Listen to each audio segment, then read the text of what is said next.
ফুচকা খেতে গিয়ে ফ্যাসাদে সরে গেল চোয়াল। আগে হ্যাঁ, যা কেউ কখনো কোনোদিন স্বপ্নেও ভাবেনি তেমন ঘটনাই ঘটেছে এবার উত্তরপ্রদেশের এক ৪২ বছর বয়সী মহিলার সঙ্গে। জানা গিয়েছে শনিবার ফুচকা খেতে গিয়ে বিপত্তিতে পড়লেন গৌরী কিষানপুর গ্রামের ইনকালা দেবী। ঘটনাটা আচমকাই হল। ফুচকা খাওয়ার পর আর বন্ধ করতে পারলেন না মুখ।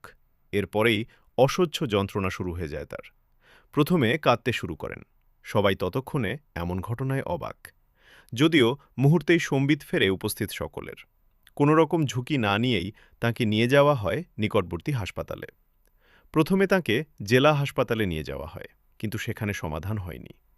এদিকে প্রথমে তাঁকে জেলা হাসপাতালে নিয়ে যাওয়া হয়, কিন্তু সেখানে সমাধান হয়নি।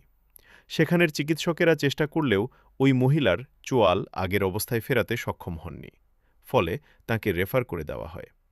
নির্দিষ্ট এই চিকিৎসার জন্য তাঁকে ছিছলি মেডিকেল কলেজে স্থানান্তরিত করা হয়।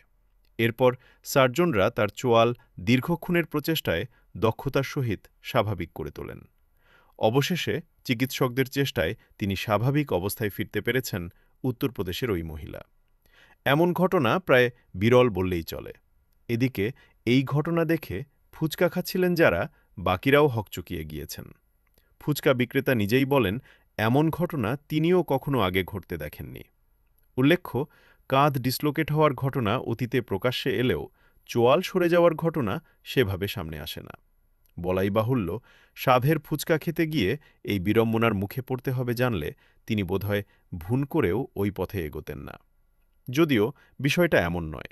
৮ থেকে ৮০ প্রায় প্রত্যেকেরই এই ফুচকা খাওয়ার বিষয়টি খুবই পছন্দের। তবে এমন ঘটনা প্রকাশ্যে এলে এবার ফুচকা খাওয়ার সময় অনেকেই বাড়তি সতর্ক হয়ে যাবেন।